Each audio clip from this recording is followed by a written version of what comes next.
అనుచితమైన వ్యాఖ్యలు చేసి ఫ్లై యాష్లో 100 కోట్ల కుంభకోణం చేసిందని చెప్పి నిరాధారమైనటువంటి ఒక వ్యాఖ్యలు చేసినటువంటి ఒక సందర్భంగా పాడి కౌశిక్ రెడ్డి గారి యొక్క మాటలను అతను చేసిన వ్యాఖ్యలను పూర్తిగా ఖండిస్తా ఉన్నాం. బీసీ సంబంధించినటువంటి ఒక మంత్రి, బడుగు బలహీన వర్గాల నాయకుడు, గత రాజకీయ చరిత్రలో ఎక్కడ కూడా మచ్చలేనటువంటి అవినీతికి అన్యాయాలకు తావు లేకుండా నిజాయితీగా ఇవాళ తెలంగాణ రాష్ట్ర సాధన కోసం పార్లమెంటులో కూడా పెప్పర్ స్ప్రేకు గురైనటువంటి ఒక తెలంగాణ ఉద్యమకారుడు, బడుగు బలహీన వర్గాల నాయకుడి యొక్క ఎదుగుదలను చూసి ఓర్వలేక పాడి కౌశిక్ రెడ్డి అనుచితమైన వ్యాఖ్యలు చేయడం సరైనది కాదు.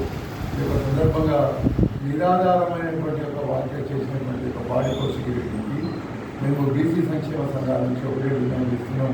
ఇప్పుడు బేషరతుగా క్షమాపణ చెప్పాలి, లేకపోతే మాత్రం ఈ కరీంనగర్ జిల్లాలో ఉన్నటువంటి తెలంగాణ రాష్ట్రంలో ఉన్నటువంటి యొక్క బీసీ సంఘాలు మేము ఎట్టి పరిస్థితుల్లో ఉపేక్షించే ఒకసారి మీ చరిత్రను తెలుసుకో, మీ చరిత్ర ఏంటో హుజూరాబాద్ ప్రజలకు తెలుసు. మన ఎన్నికల్లో కూడా నువ్వు బ్లాక్మెయిల్ చేసి ఓటు వేసి గెలవకపోతే నా శివయాత్ర చూస్తానని చెప్పి ప్రజలని మానసికంగా బ్లాక్మెయిల్ చేసి చేసినటువంటి ఒక వ్యక్తిని నీ గత చరిత్ర చూస్తే తెలుస్తుంది. ఉద్యోగాల పేరిట నువ్వు చేసినటువంటి ఒక అక్రమాలు, కోపులను ఇవాళ ఈ ఒక అంశమే కాదు, గతంలో కూడా బీసీకి సంబంధించినటువంటి ఒక వీరాలు వ్యక్తిగాన్ని కూడా నువ్వు కొట్టినటువంటి ఒక సందర్భం, కులం పేరుతోటి దూషించినటువంటి ఒక సందర్భం. ఇప్పటికైనా బుద్ధి జ్ఞానం వస్తలేదు. తాడి చెట్టు ఎరిగినవు, తాడి చెట్టు ఎరిగినవు. అదేవిధంగా ఎమ్మెల్యే గారిని ఉన్నటువంటి ఇక్కడ ప్రజలు ఒక అవకాశం ఇచ్చిండ్రు. ఎమ్మెల్యే గారి వాళ్ళ హోదాగా గౌరవప్రదంగా ఉండేటువంటి ఒక వ్యక్తికి ఎక్కరానటువంటి ఒక వ్యాఖ్యలు వార్తలలో నిలవడం కోసం వాళ్ళ మంత్రి గారి మీద మాట్లాడితే నేను వార్తల్లో నిలిచిపోతా, హైలైట్ అయిపోతా అనేటువంటి ఒక దురాంకారంతో ఈ బీజేపీ అయినటువంటి ఒక పొన్న ప్రవర్తన మీద ఈ దిక్కుమాలనే వ్యాఖ్యలు చేస్తే బాగుండదు. బిడ్డ అబద్ధాలని చెప్తున్నాం. ఒకసారి ఆలోచన చేయాలి. రాష్ట్ర ప్రజలు కూడా వరకు హైవేల కోసం ట్రాన్స్పోర్ట్ చేయబడేటువంటి ఒక కోరిక. ఇది కేవలం ట్రాన్స్పోర్ట్కి సంబంధించినటువంటి ఒక టెండర్ మాత్రమే ఇస్తారు. ఈ బోర్డును ఉచితంగా నేషనల్ హైవేకి సప్లై చేస్తారు. ఇది కేంద్ర ప్రభుత్వం ఆధీనంలో ఉంటుంది. గతంలో బీఆర్ఎస్ గవర్నమెంట్ ఉన్నప్పుడే ఈ యొక్క టెండర్లు జరిగినటువంటి ఒక ప్రక్రియ. ఇప్పుడేదో ట్రాన్స్పోర్ట్లో ఈయన ఏదైతే లారీలో పట్టుకున్నామని చెప్తుందో ఈయన పట్టుకోవడానికంటే ముందే ట్రాన్స్పోర్ట్ అధికారులు పట్టుకొని వాళ్ళు ఫైన్ వేసినటువంటి ఒక సందర్భం ముందునే తెలుసుకోవాలి.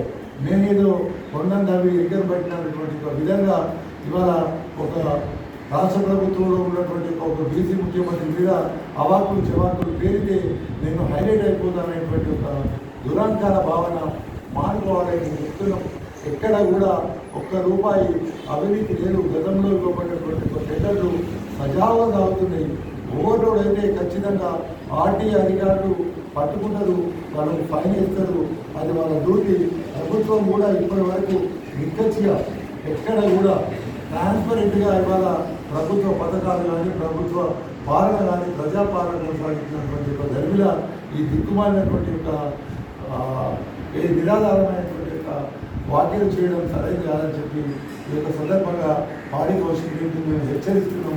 నీ యొక్క తీరు మార్చుకో, నీ యొక్క పద్ధతి మార్చుకో, లేకుంటే మాత్రం రాష్ట్రంలో ఉండేటువంటి యొక్క యావత్ భోజన సమాజం అంతా కూడా ఇది చీకొట్టదు. రాబోయే కాలంలో నేను ఎక్కడ కూడా నీడ లేకుండా చెప్తానని చెప్పి ఒక సందర్భంగా నేను